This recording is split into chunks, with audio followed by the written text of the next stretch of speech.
Then there is a asynchronous messaging part.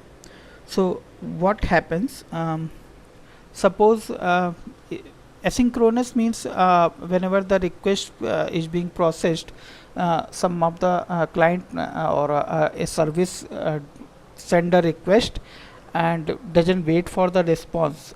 It will work their another tasks and goes back.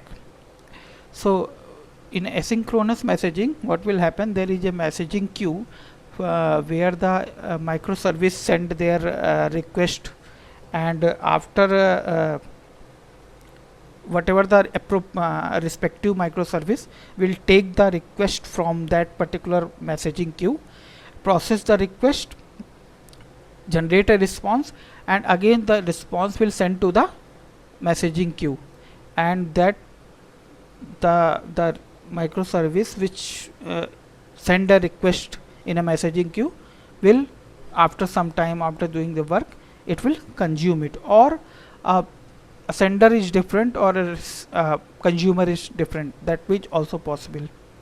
I mean, the request sender is different and consumer is different for that processing request. Like suppose we want to update the payment details, like, so in a payment, in case of payment details, suppose one microservice send a payment request or a payment updation request to messaging queue, and there is another service which will take the request from messaging queue and do the process. In that, suppose the microservice which is doing the processing and updating the payment into a DB or any other medium will goes down, then our request will processed into a messaging until unless the request is not being processed by that. So in that way asynchronous messaging will performed.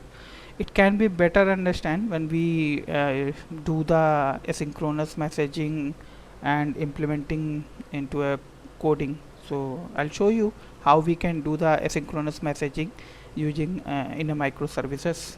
I will show the demo case scenarios. Then there is a event source designing.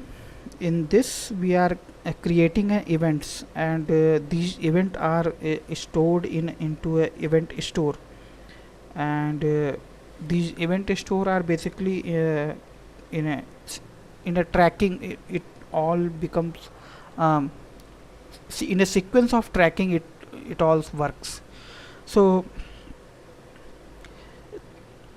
suppose there is a 5 to 6 events we need to be processed, and each event we have created, and then it is all these event stores into a event store, and all these events will be tracked into a sequence. That means a first event will track first, the second event will track second, and third, and so on.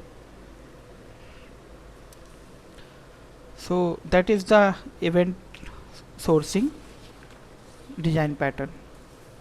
Then there is a command query responsibility segregator design pattern. Basically this pattern is all about the separate the reading and writing into two different models.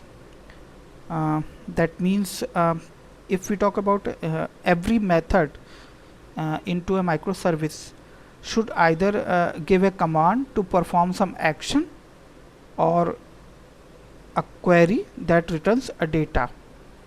It can't like query perform the command cannot return a data, or a query cannot change the data. It's not like that. So it is basically a responsibility segregated. The command will perform the action, and the query will returning the data. So there is a responsibility segregation in between the command and the query. In that way we are defining the design pattern called command query responsibility segregator.